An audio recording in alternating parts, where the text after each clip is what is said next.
أعوذ بالله من الشيطان الرجيم. بسم الله الرحمن الرحيم.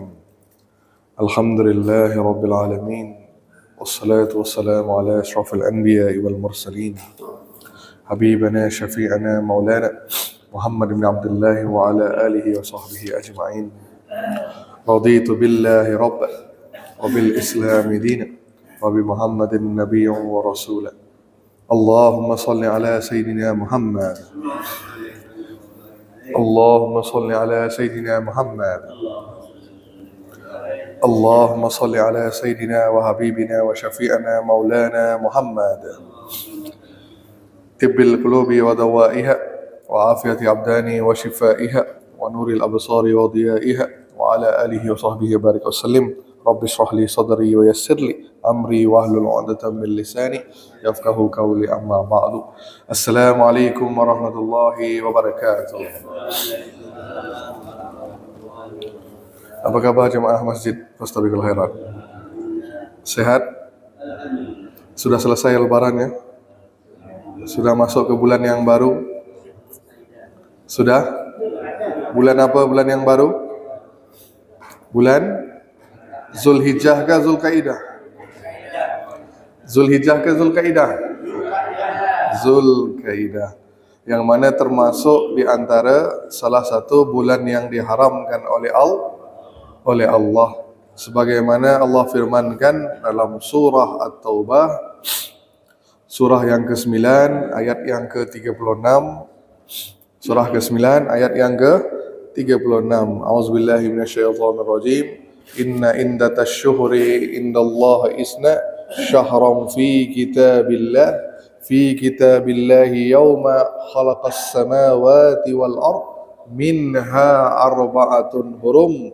Zalikat dinul qayyim fala tazlimu fihinna anfusakum. Sampai akhir ayat. Baik, apa maksudnya? Sesungguhnya di sisi Allah adanya berapa bulan?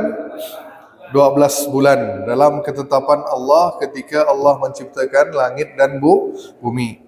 Maksudnya ketika Allah menciptakan langit dan bumi, Allah sudah menetapkan bahawa setahun itu ada 12 bulan. Daripada 12 bulan kata Allah, minha arba'atun hurum, ada 4 bulan yang diharamkan. Ada 4 bulan yang diharamkan. Maka daripada 4 bulan itu, maka kata Allah, maka hendaklah kalian menghormati bulan itu dan janganlah kalian menzalimi diri kalian di bulan-bulan yang tersebut. Maka apakah 4 bulan tersebut? 3 bulan datangnya berturut-turut. 3 bulan datangnya berturut-turut dan 1 bulan terletak di antara 2 bulan. Kata Nabi SAW, maka 3 bulan datangnya berturut-turut, Zulkaidah, Zulhijjah dan Muharram.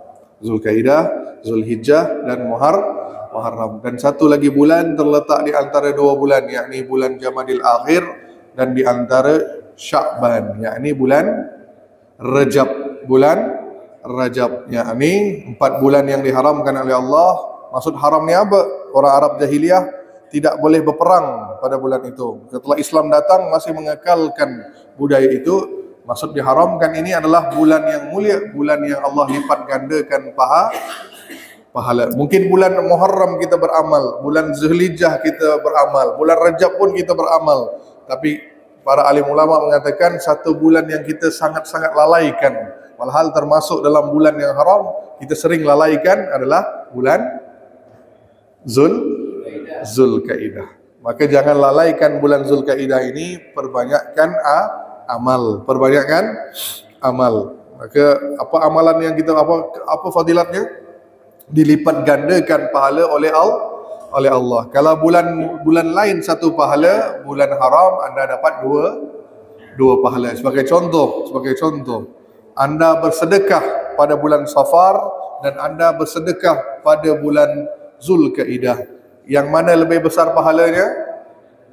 Zulkaidah. Dua-duanya dapat pahala, tapi lebih banyak untuk bulan Zulkaidah. Kenapa? Kerana termasuk dalam bulan yang haram, bulan yang suci, bulan yang mulia. Maka jangan bazirkan, jangan lalaikan bulan ini. Perbanyakkan amal kita sebagaimana kita beramal ketika Ramadan. Fahim dong? Fahim dong? Tapi peringatan yang Allah berikan juga pada ayat tadi itu yang saya bacakan, surah Taubah ayat yang ke-36, apa peringatan Allah? Fala tazlimu fihinna anfusakum. Jangan kalian menzalimi diri kalian pada bulan-bulan tersebut. Maksudnya apa? Nah, kalau amal baik diberi pahala, kalau amal jahat pun dilipatkan dosanya. Faham dong?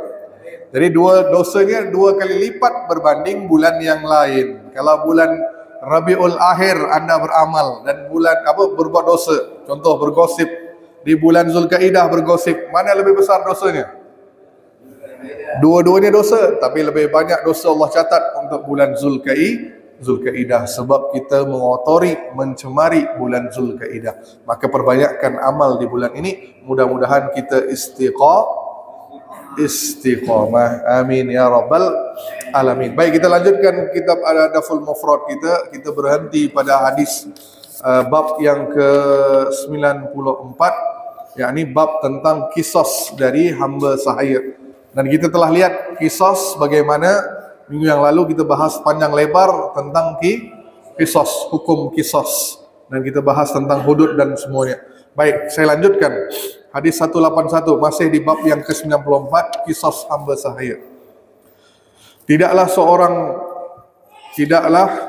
Sungguh seluruh hak akan dikembalikan kepada pemiliknya. Nabi SAW bersabda, sungguh semua hak akan dikembalikan kepada pemiliknya sampai-sampai kambing yang tidak bertanduk pun akan diberikan kesempatan untuk mengkisos kambing yang bertanduk. Jadi kisos ini, kalau kita dah belajar hukum kisos di dunia, yang Nabi sampaikan di sini kisosnya untuk di akhirat. Kalau di dunia hukumnya kita buat salah, kita dihukumi. Kalau di akhirat kisosnya berbentuk pembalasan. Pembalasan hatta sampai apa? Sampai binatang pun dikisos. Binatang pun dikisos. Mungkin ada yang nanya, Ustaz, kan binatang ini kan tidak ada akal, betul? Tidak dibebani dengan syariat seperti mana manusia dan jin, kan? Tapi kenapa binatang dikisos? Di situ letaknya keadilan Allah Subhanahu wa taala. Keadilan Allah Subhanahu wa taala. Allah ingin memberitahu kepada kita bahawa Allah itu Maha Adil. Maha Adil. Memang benar haiwan itu tidak ada masuk syurga, masuk neraka. Faham tak? Tidak ada seperti makhluk yang diberi beban syariat. Maksudnya mereka tidak ada beban. Maksudnya apa? Mereka di akhirat nanti dibangkitkan. Setelah dibangkitkan berkumpul di padang mahsyar dan akan diadili oleh Allah. Akan diadili oleh Allah, bukan kerana amal mereka, tapi diadili atas perbuatan mereka. Faham dong? Maka di sini Nabi beri contoh, seekor kambing yang tidak bertanduk akan mengkisos kambing yang bertanduk. Maksudnya apa? Di dunia dulu kambing yang bertanduk ini menanduk kambing yang tidak bertanduk. Maka kambing itu di dunia tak dapat berbuat apa-apa, kan? Tidak dapat berbuat apa-apa. Maka di akhirat nanti Allah berikan keadilannya. Seadil-adilnya Allah izinkan kambing yang tidak bertanduk itu balas pada kambing yang bertanduk. Nah, ini hebatnya keadilan Allah Subhanahu wa ta'ala. Setelah itu apa jadi pada haiwan ini? Setelah diadili oleh Allah, setelah kisas, maka kambing-kambing tadi ataupun binatang semua akan berubah menjadi debu, menjadi tanah, seperti mana kita sering baca dalam surah An-Naba ayat yang terakhir, ayat yang ke-40. Ya laitani kuntu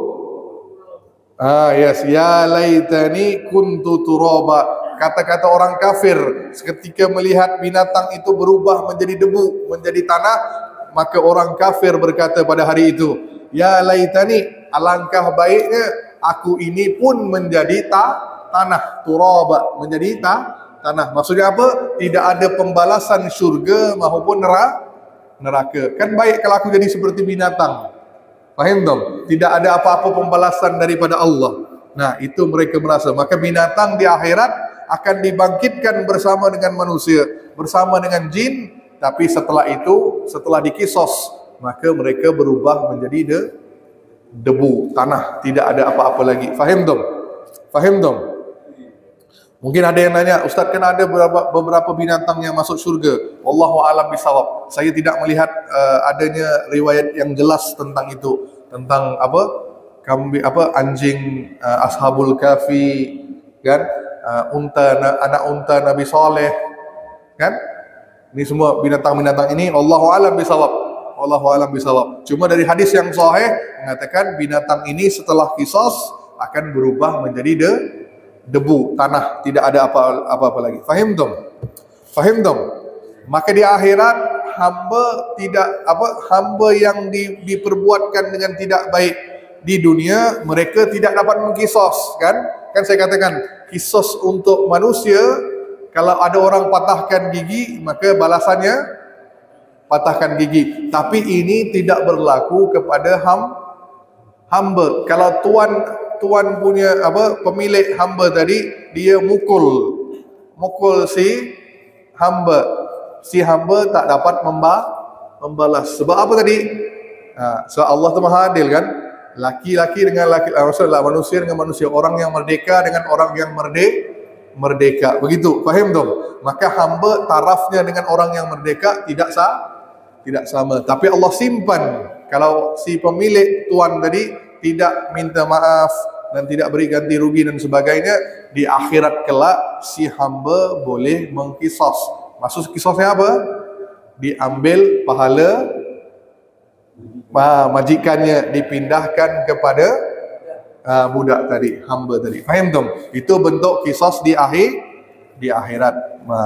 Kalau antum mukul dia di dunia, si hamba ini simpan, tidak memaafkan, di akhirat dia boleh menuntut kisosnya, pahala tuan pemiliknya dipindahkan kepada dia, yang setimpal dengan perbuatan si pemilik tadi ataupun majikannya. Faham dong? Faham dong? Baik, hadis yang berikutnya, bab yang ke-95. Bab yang ke-95. Beri mereka pakaian seperti yang engkau pakai. Maka di antara adabnya adalah majikan memberi pakaian yang sesuai dipakai kepada pembantunya. Sebagaimana Nabi SAW bersabda pada hadis ini, berikanlah mereka makan dari makanan yang kalian makan, dan berikanlah mereka pakaian dari pakaian yang kalian pakai. Aku lebih baik memberi sebahagian daripada kenikmatan dunia daripada ia mengambil kebaikan-kebaikan aku di akhirat kelak. Maksudnya Nabi, lebih baik kita berkongsi kenikmatan. Faham tak? Di dunia tidak menzalimi dia. Takut kalau kita menzalimi hamba pembantu di dunia, di akhirat dia menuntut. Apa jadi? Kebaikan kita pindah kepada dia. Maksudnya pahala kita pindah kepada dia. Maka Nabi kata, lebih baik aku berbahagi, aku berikan kenikmat dunia daripada orang itu ambil pahala aku di akhirat. Faham dong? Maka di sini menunjukkan kepada kita bahawa hamba harus dilayani dengan baik, beri dia makan apa yang kita makan. Hamba sini boleh semua kata umum, boleh jadi pembantu. Kalau ada pembantu di rumah, kita berikan dia makanan sesuai apa yang kita makan. Faham dong? Faham dong? Terus bab yang ke-96 kita cuba selesaikan tentang budak ni. Bab yang ke-96, mencela budak ataupun berkata yang tidak baik tentang budak. Maka kata seorang sahabat, Abu Zar, aku melihat Abu Zar mengenakan sebuah jubah dan budaknya juga mengenakan sebuah jubah. Maka kami bertanyakan kepada Abu Zar tentang hal itu. Maka aku pernah mencela seseorang, lalu orang itu melaporkan aku kepada Nabi SAW. Nabi pun bertanya kepada aku, apakah engkau telah mencelanya dengan menyebutkan kejelekan ibunya? Aku menjawab, ya Rasulullah. Kemudian Nabi SAW bersabda, sesungguhnya hamba-hamba ini adalah ikhwanukum, mereka adalah saudara-saudara kalian, dan mereka juga adalah pelayan-pelayan kalian. Maka Allah telah menjadikan mereka di bawah kekuasaan kalian. Barang siapa yang saudaranya berada di bawah kekuasaannya, hendaklah dia berinya makan daripada apa yang dia makan, memberinya pakaian daripada apa yang dikenakan, dan janganlah kalian membebani dia dengan beban suatu pekerjaan yang di luar kemampuannya. Jika kalian terpaksa membebaninya dengan pekerjaan di luar kemampuannya, hendaklah kalian membantunya. Nah, di sini melihatnya bagaimana Nabi SAW mengajarkan kepada kita cara memperlakukan hamba. Nah, di sini apa tadi? Tak boleh kita mencela budak itu dengan kata-kata yang tidak baik. Sebab apa? Nabi sebut ikhwan, kan? Mereka juga adalah saudara kalian. Maksudnya di sini apa? Saudara seagama. Maka perlakukan dengan baik, dengan kasih sayang. Kalau mereka bekerja di luar kemampuan, maka jangan beban. Beri pekerjaan yang lebih kepada pembantu maupun hamba. Kalau beri pekerjaan yang lebih daripada kemampuan mereka, maka Nabi pesan kepada majikan untuk bantu memudahkan urusan hamba. Faham dong? Sebagaimana hadis berikutnya, bab yang ke-97, membantu budak. Maka Nabi bersabda, budak-budak kalian adalah saudara kalian. Untuk itu perlakukan mereka dengan baik. Mintalah bantuan kepada mereka dalam mengerjakan pekerjaan kalian yang berat. Sebaliknya, bantulah mereka dalam melakukan pekerjaan yang berat. Jadi Nabi berpesan kepada majikan, tuan, pemilik, hamba, perlakukan dengan baik. Kalau berikan pekerjaan yang berat, majikan pun turut membantu. Faham dong? Hadis yang ke-98 pun sama, bab yang ke-98, budak tidak boleh dibebani dengan pekerjaan luar kemampuan. Terus saya sampaikan kepada akhir, bab yang ke-99, nafkah untuk budak dan pembantu terhitung sebagai sedekah. Nafkah ataupun untuk pembantu atau budak disebut sebagai sedekah. Daripada Nabi SAW mendengar Al-Mikdam, aku mendengar Nabi SAW bersabda, makanan yang engkau berikan kepada dirimu untuk dimakan adalah sedekah. Makanan yang engkau berikan kepada anak itu sedekah. Makanan yang engkau berikan kepada istri itu sedekah. Dan pembantu, makanan yang engkau berikan kepada pembantumu adalah sedekah. Faham dong? Jadi fahuwa sedekah.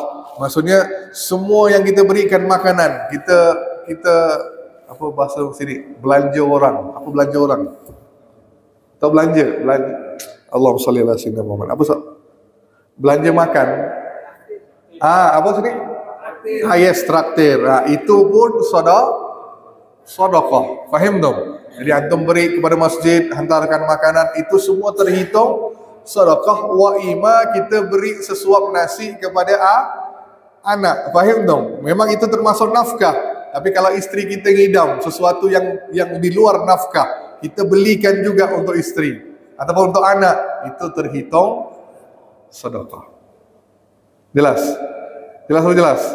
Kita dah beri istri makan dengan nafkah kita, kan? Tiba-tiba istri ngidam, bang, saya ingin makan apalah? Sate.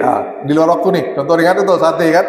Nak makan sate, maka sang suami bersusah payah pergi beli, balik berikan, itu dihitung sedekah. Allahu Akbar. Anak kita minta nih, Pak jajan, antum memberikan duit lebih daripada di luar nafkah kepada ini kan, diberikan anak tuh di luar, suruh belikan jajan, itu pun terhitung sedekah. Faham dong? Kita beri pembantu yang bekerja di rumah kita pun, kita beri dia makan, beri dia pakaian, itu semua terhitung sedekah. Maka untuk umat Islam ini sangat-sangat luar biasa. Semua yang umat Islam buat, yang diperintahkan oleh Allah, itu semua ada balasannya. Faham dong? Tak ada yang namanya sia-sia. Jelas? Jelas apa jelas? Jelas apa jelas? Faham dong? Maka di sini dilanjutkan lagi, Nabi bersabda, sebaik-baik sedekah adalah meninggalkan kecukupan. tangan di atas lebih baik daripada tangan di bawah. Apa maksudnya? Memberi lebih baik daripada menerima. Jadi kita pernah belajar kemarin kan, jangan suka minta. Kan ada orang sikit-sikit minta. Contoh, kemarin lebaran nak berkunjung ke rumah, kita kata, "Ni kami nak datang nih. Kami nak jemaah nak datang ke rumah antum. Siapkan bakso ya." Dia pula suruh tuan rumah siapkan bakso. Faham tak? Itu minta. Tidak boleh, makruh hukumnya. Makruh. Dan Nabi larang kita meminta-minta walaupun dalam gurauan, kecuali dalam keadaan yang terdesak. Contoh, contoh tak bisa bayar apa-apa kan, perlu berhutang, maka kita sampaikan, "Bang, tolong saya bang, nih tolong bantu saya nih, saya ada masalah sedikit, dana." Itu boleh dalam keadaan terdesak. Tapi kalau untuk bercanda kita minta traktir orang, kita mampu, maka itu tidak boleh. Faham dong?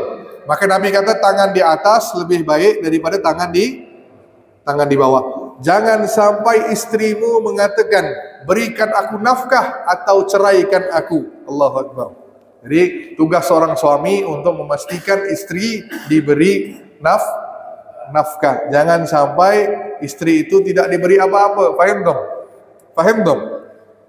Sampai istri terpaksa mencuri, bukan mencurilah, ambil daripada duit suami. Ada kan? Pernah istri Abu Sufyan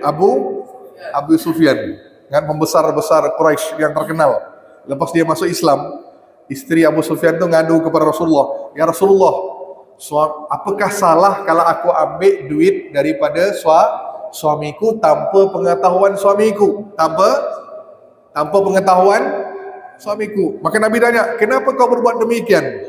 Maka kata istri Abu Sufyan, "Suami aku ni tidak pernah beri apa yang aku minta, maka aku mengambil hak aku daripada dia, sembunyi-sembunyi." Maka Nabi kata, "Apa yang kau buat itu benar, tapi jangan engkau ambil lebih daripada nafkah." Maka skop untuk sebagai nafkah. Jangan ambil semua suami punya. Faham dong? Yang kau perlukan sebagai nafkah itu yang diambil, walaupun tidak tanpa pengetahuan suami, sebab itu adalah hak si istri. Faham dong? Duit bapak pernah diambil istri? Bu, pernah ambil duit suami tanpa pengetahuan suami? Banyak? Berapa banyaknya? Kalau untuk memenuhi keperluan kita tak ada masalah, jangan sampai memenuhi kehendak kita. Nah, itu yang salahnya. Faham dong? Di luar kemampuan suami. Malah Nabi katakan sini, jangan sampai istrimu mengatakan, "Beri aku nafkah," atau "Ceraikan aku." Jangan sampai hambamu mengatakan, "Beri aku nafkah," atau "Jualkan aku." Jangan sampai anakmu berkata, "Serahkan aku sahaja kepada orang lain." Maksudnya apa? Si bapa tidak bisa nafkah pada anak. Maka anak tu sampai kata, "Jual aku kepada orang lain ya, daripada aku jadi orang tuamu." Jangan sampai. Faham dong? Baik, saya lanjutkan. Selesaikan dulu nih. Bab yang ke-100. Orang yang tidak ingin makan dengan budaknya. Nah, ingat, suatu kebiasaan orang Arab dahulu, mereka tu tak makan dengan di rumah orang, di rumah kerabat, tak makan. Orang jahiliah dulu. Di rumah saudara, di rumah paman, tak boleh makan. Suatu adatnya, suatu adalah suatu kesalahan kalau kita makan di rumah orang ketika tidak diundang. Kalau diundang lain. Sama juga orang-orang ini juga tidak makan dengan orang-orang yang ada kecacatan. Tahu kecacatan? Contoh, orang Arab tak boleh makan dengan bukan Indonesia. Dia orang Arab, dia normal, tapi dia tak boleh makan bersama dengan orang yang buta. Contoh, orang yang pincang, orang yang bisu, orang yang cacat, dia tak boleh makan bersama. Cacat tangan, dia tak mau makan bersama. Maka ini dirubah dengan kedatangan Islam. Coba bacakan apa kata Allah dalam surah An-Nur. Surah An-Nur. Maka ini dirubah oleh Allah melalui Nabi SAW. Surah An-Nur. Bacakan Pak Asep, surah An-Nur ayat 31, ayat 61. 61 panjang, terjemahannya saja. An-Nur surah ke-20 berapa, 24 ya? Surah An-Nur berapa? Surah An-Nur, surah An-Nur. An-Nur surah ke-24 ayat yang ke-61. Bacakan terjemahannya. Tidak ada halangan bagi orang buta, tidak bagi orang pincang, tidak pula bagi orang sakit, dan tidak pula bagi dirimu makan bersama-sama mereka di rumah kamu atau di rumah bapak-bapakmu, di rumah ibu-ibumu, di rumah saudara-saudaramu yang laki-laki, di rumah saudara-saudaramu yang perempuan, di rumah saudara-saudara bapakmu yang laki-laki, di rumah saudara-saudara bapakmu yang perempuan, di rumah saudara-saudara ibumu yang laki-laki, di rumah saudara-saudara ibumu yang perempuan, di rumah yang kamu miliki kuncinya atau di rumah kawan-kawanmu. Tidak ada halangan bagi kamu makan bersama-sama mereka atau sendiri. Apabila kamu masuk ke rumah-rumah, hendaklah kamu memberi salam kepada penghuninya, yang berarti memberi salam kepada dirimu sendiri dengan salam yang penuh berkah dan baik dari sisi Allah. Demikianlah Allah menjelaskan ayat-ayatnya agar kamu mengerti. Baik, nah lihat kalau surah An-Nur ni, saya suka surah An-Nur sebab di situ banyak yang Allah ajarkan adab tentang adab. Nak berkunjung ke rumah orang macam mana adabnya, Allah ajarkan dalam surah An-Nur. Surah An-Nur ini adab yang Allah ajarkan. Apa dia? Kalau dulu orang Arab jahiliyah tak boleh pergi ke rumah, makan di rumah kerabat-kerabatnya. Di sini Allah izinkan. Malah Allah kata kau makan dengan orang buta pun boleh, orang yang cacat pun boleh, kau muliakannya. Faham tak? Kau mulia. Kenapa orang Arab tak mau makan? Bukan kerana tak suka. Dia merasa, macam mana aku nak makan dengan orang buta ni? Faham maksud saya? Dia tak nampak, kan? Susah pula, kita takut menyinggung dia, kan? Menyinggung perasaannya. Maka orang Arab tidak mau makan dengan orang-orang seperti itu. Tapi di sini Islam datang menghilangkan semua itu, menyuruh makan dengan mereka. Malah kalau kita makan dengan berjemaah itu lebih besar pahala, malah lebih berkah. Maka di sini orang yang diizinkan di sini, walaupun itu hamba, makanlah dengan dia. Walaupun itu pembantu, makanlah bersama dengan mereka. Majikan tidak ada salah kalau makan bersama dengan pembantunya. Fahim dom? Kan? Kenapa saya sebut berkah? Sebab orang yang makan berjemaah, bapa akan merasa lebih. Coba bayangkan kalau bapa makan sendiri dengan makan dengan ramai-ramai, yang mana bapa rasa lebih kenyang, lebih berkah lah. Pasti akan nampak kelainannya, saya yakin. Betul? Makan ramai-ramai kan? Coba bapak contohkan kita makan di bubur zikra. Bapak pergi seorang dengan bapak pergi ramai-ramai dengan jemaah. Yang mana lebih seru? Ramai-ramai. Kalau bapak pergi seorang, tak seru kan? Tak seronok kata orang Malaysia. Tak seronok. Faham dong? Jelas apa jelas? Ini bukan kata saya. Nabi SAW pernah bersabda bahawa ada seorang nanya, ya Rasulullah, kami makan tapi kami ini tak merasa kenyang. Maka langsung Nabi nanya, kemungkinan kalian ini makan sendiri-sendiri. Makan sendiri-sendiri. Maka orang itu pun menjawab, naam ya Rasulullah, kami ini makan sendiri. Maka Nabi langsung bersabda, hendaklah kalian makan bersama-sama dan sebutlah nama Allah, maka kalian akan diberi berkah di dalamnya. Faham dong? Jadi satu makanan, kalau makan berjemaah, makanan untuk 2 orang akan terasa makan seperti faham tak? Makan berdua, makanan ini hanya 2 orang ni, tapi kalau antum berjemaah tadi, 3 orang makan akan cukup.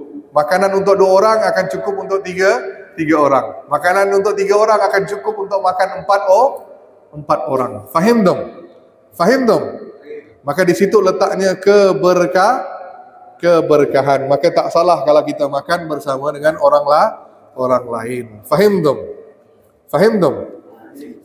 Maka saya sering sebut, jadi seperti Nabi Ibrahim. Jadi seperti Nabi Ibrahim. Kenapa Nabi Ibrahim ini disebut Khalilullah? Kenapa beliau disebut Khalilullah? Tahu Khalilullah? Temannya Allah, orang yang paling dekatnya dengan Allah. Yes, dan malah kita disuruh ingat tentang Nabi Ibrahim. Setiap kali salawat pasti akan diiringkan dengan salawat bersama dengan Rasulullah sallallahu alaihi wasallam. Betul? Faham dong?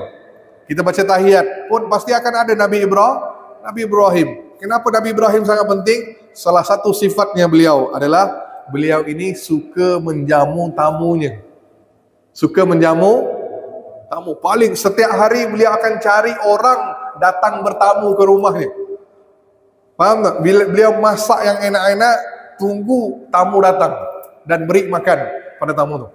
Ini satu kelebihan Nabi Ibrahim alaihissalam. Sifat yang luar biasa. Kalau tak ada tamu hari itu, beliau akan pergi ke pasar cari orang. Ayo datang ke rumah saya makan ya. Ayo dipanggil. Ini sifat luar biasa Nabi Ibrahim alaihissalam. Ini ada tak apa tidak dalam diri kita? Kadang-kadang lah. Bulan Ramadan ada lah. Tak semua orang boleh begitu kan? Ada beberapa orang yang ada sifat begitu. Tapi tak semua. Faham dong? Kita ni, maaf saya katakan, kita ni banyak kedekutnya. Banyak kedekutnya, betul? Habis duit aku nanti ni belanja di orang ni. Walhal dia tak fikir kan, Allah sebut berkah kalau kita menjamu orang makan. Maksudnya apa? Rezekimu akan bertambah. Apalagi didoakan orang yang kau beri makan. Mudah-mudahan rezeki tambah. Orang tu doakan, Pak, mudah-mudahan Pak ya, kerana beri makan ni. Maka luar biasa kalau kita menjamu orang. Faham dong? Baik, sampai di sini ada pertanyaan? Waalaikumsalam warahmatullahi wabarakatuh. Yuk. Berapa orang ni? Sana. Salat dulu. Assalamualaikum warahmatullahi wabarakatuh. Waalaikumsalam warahmatullahi wabarakatuh. Bagaimana dengan perbuatan dalam memberi makan kepada keluarga karena membantu orang lain? Apakah perlu dengan niat atau tidak supaya ada manfaatnya di hadapan Allah? Baik, yang ternilai setiap amal itu akan terhitung pahala ketika mana kita niatkan lillahi ta'ala. Semuanya Pak, semuanya. Ya, ikhlas lillahi ta'ala. Itu dah cukup. Niatkan, ya Allah, aku mencari redamu, maka aku beri nafkah kepada isteri. Sama juga kita kerja. Kalau kita niatkan apapun pekerjaan kita, walaupun bukan dalam bidang dakwah, kan? Tapi kita niatkan lillahi ta'ala, pasti akan bernilai ibadah. Itu Pak. Sama juga, kita beri nafkah pada orang lain, kita niatkan lillahi ta'ala, pasti itu terhitung juga ibadah sebagai sedekah. Gitu Pak. Sip? Udah. Yang kedua? saya tahu banyak soalan ya. Yang kedua? Apa saja yang boleh diberi oleh apa saja yang boleh dicuri oleh istri? Dicuri oleh istri. Bukan dicuri Pak, diambil. Kata sopan sikit ni. Astagfirullah. Oleh istri, anak terhadap suami atau orang tua. Dan kepentingan apa saja yang boleh mungkin bisa dicontohkan. Apa yang boleh diambil istri tanpa pengetahuan suami?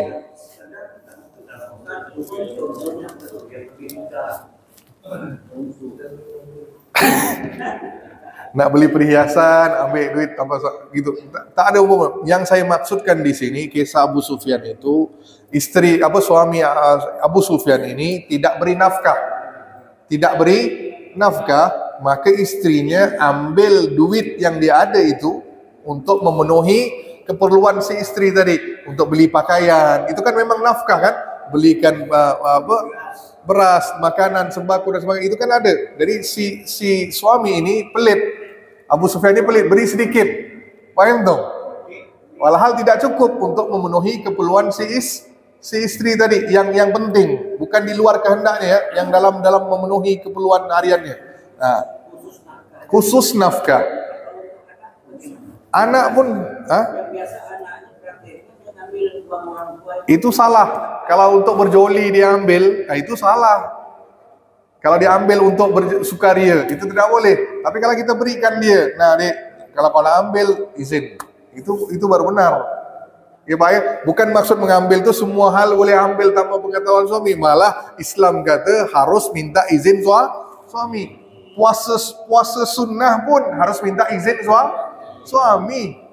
Si istri nak puasa, bang saya nak puasa sunnah hari ini, harus minta izin suami.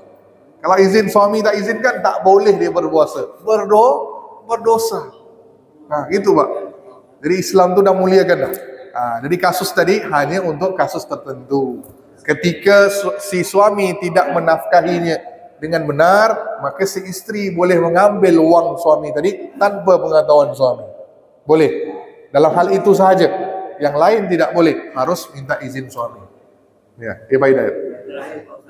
Ya, terakhir dulu. Bagaimana menjamu atau memberi orang makan dengan cara berhutang? Hah? Atau saya lah, atau orang makan ngumpul dulu. Yang kita mau makan, jika uang lain lah, istilahnya apa kita diponjamu. Karena muliakan tidak perlulah sampai begitu sekali. Tidak perlu sampai begitu sekali. orang tahlil. Dia nak masuk bah. Orang kaya okey, tak ada masalah itu. Orang miskin, dia memaksakan untuk tahlil. Di situ datangnya bid'ah. Kenapa datangnya bid'ah? Kenapa golongan tertentu kata tahlilan itu bid'ah? Sebab anda memberatkan si korban, rumah korban. Di situ dia merasa kalau tak buat, apa kata orang sekitar nanti? Apa kata jiran nanti? Maka dia merasa beban, maka dia sanggup berhutang untuk adakan tahlilan. Itu bid'ahnya. Maka orang Salafi kata, kenapa bid'ah situ dia tadi? Karena perbuatan itu tadi. Walhal kita harus membahagiakan keluarga isi mati tadi. Kita yang beri dia, meringankan bebannya, beri dia wang, beri dia makanan. Bukan dia yang adakan. Kalau orang mampu tak ada masalah. Dia orang yang tak mampu tadi. Gara-gara persepsi orang nanti kan. Kalau aku tak buat, apa kata orang nanti? Dia terlalu mikirkan orang lain sampai dia sanggup berhutang. Itu salah. Itu salah. Ya? Dia dah. Jadi dia terlalu ikut pada tradisi tadi kan. Yang kuat dah. Kalau dia mampu bayar itu bagaimana? Itu mampu dah cerita lain, tak ada masalah. Itu akan dihitung sebagai sedekah kalau dia mampu. Sambung. Mana tadi? Satu-satu dulu. Beliau dulu. Pak Hidayat. Udah selesai ya? Selesai. Dah.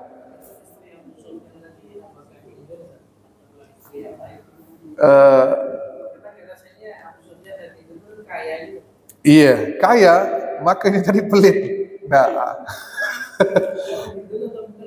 Wallahu alam, ada yang kata Hindun, ada yang kata gitu bukan. Tapi ada ceritanya ketika Nabi masuk Fathul Mekah, membuka Mekah. Waktu itu mereka baru masuk Islam. Kan Abu Sufyan kan baru masuk Islam setelah pembukaan Mekah. Mereka baru akhir-akhirnya masuk Islam kan. Maka waktu itu Nabi pesan, gara-gara kau pernah buat kepada pamanku Hamzah perbuatan si istrinya tadi. Maka Nabi pesan padanya, jangan muka engkau nampak depan aku. Nabi pernah sampai kepada istri Abu Sufyan gara-gara perbuatannya yang dulu tadi. Karena aku masih terkenang pada pamanku Hamzah, kan? Jadi Nabi minta kepada istri Abu Sufyan yang mana wallahu alam ni. Kan? Mungkin Hindun atau tidak wallahu alam bisawab. Tapi Nabi pesan pada Hindun, jangan sampai kau berjumpa dengan aku. Aku akan terkenang yang lama. Nabi minta kepada ini jangan jumpa dengan aku gitu. Itu terjadi pada Hindun. Satu riwayat. Allahu a'lam bishawab. Terus?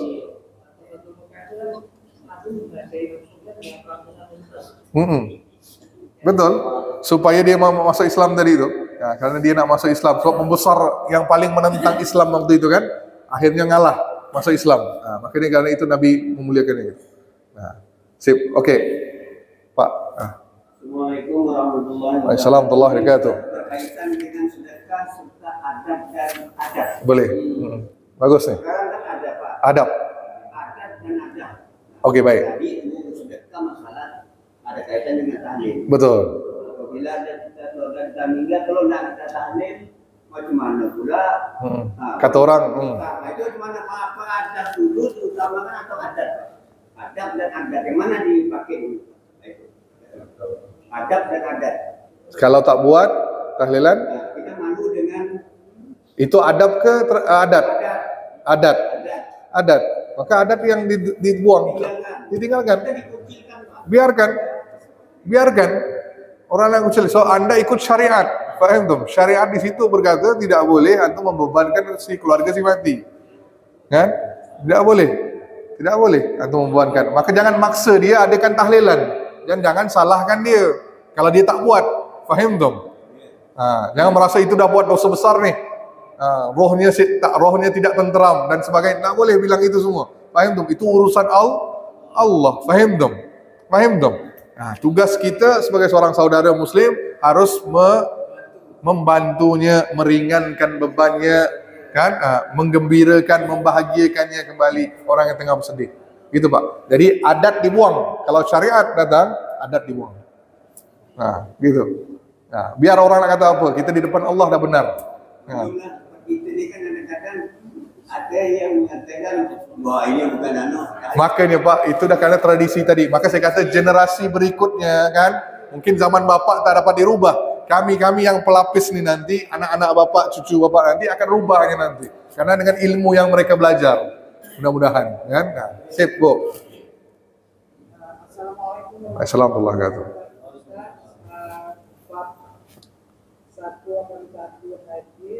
Masalah Kisos, oke. Kisos ini bukan untuk yang jelek aja, Pak. Iya.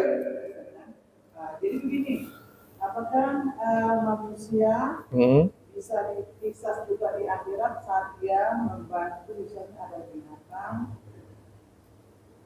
binatang yang kelelep tuh, maksudnya kelelap tuh apa? Lelap tidur. Oh, nak meninggal, mati. Oke. Kita bantu, di akhirat itu, apakah mereka juga akan dibilang bahwa ini pengorbanan saya, gitu. Dan kriteria binatang yang kita bantu itu apa saja ya, itu kan? Oke. Baik. Jadi yang maksudkan ibu itu di pahala. Ya, setiap perbuatan kita pasti akan ada balasannya. Kalau yang buat baik, Allah akan berikan dengan balasan pahala. Kalau buat jahat, Allah akan balaskan dosa dan siksaannya. Baik, dalam bab ini tadi, apakah binatang yang kita tolong di dunia akan bersaksi di akhirat? InsyaAllah bisa. Bukan hanya binatang yang kita tolong, binatang yang kita korbankan nanti itu pun akan dihidupkan oleh Allah dan bersaksi depan Allah nanti. Contoh Anda korban sapi, kan? Kurban. Dah meninggal dah. Nanti Allah akan kumpulkan balik, dia akan hidup di akhirat dan bersaksi, orang ini ikhlas berkorban. Ya Allah, aku jadi saksi. Mudah-mudahan kau berikan dia pahala yang setimpal. Jadi binatang akan menjadi saksi depan Allah nanti. Jadi bukan hanya binatang-binatang lain, semuanya dengan izin Allah. Setiap yang di sekeliling kita akan menjadi saksi. Kalau binatang fasik kan ada nih Nabi sebut binatang fasik. Binatang yang fasik yang boleh kita bunuh, dan malah akan dapat pahala kalau kita membunuhnya. Salah satunya cicak dan keturunannya.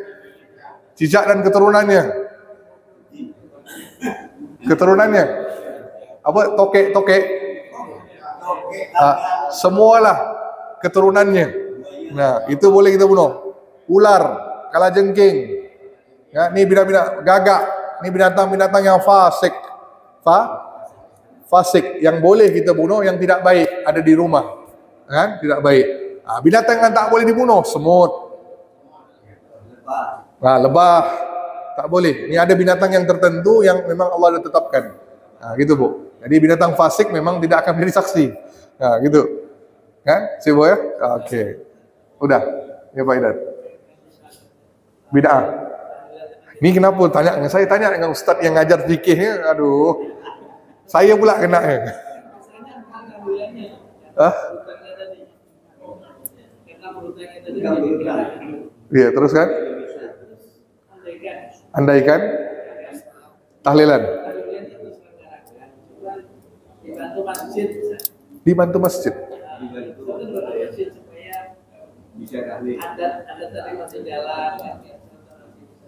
Jadi masjid membantu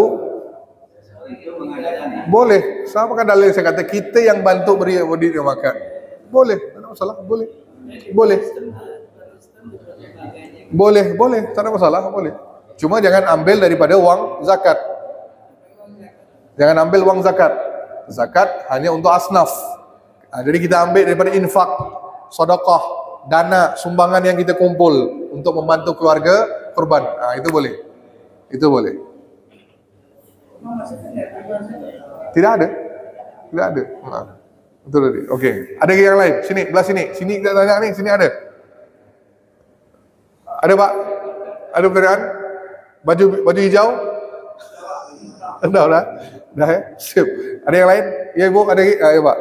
Ini masalah kisos, Pak. Kisos lagi. Berhubungan dengan binatang. Binatang. Apakah kita nanti di akhirat itu kalau menyiksa binatang, kita disiksa binatang, Pak? Misalnya ayam, apa kita diketok ayam? Tak adalah. Cuma kita akan dinilai kisos, maka saya kata yang sama taraf dengan kita. Kisos ini sama taraf dengan kita. Manusia dengan manusia. Binatang dengan binatang.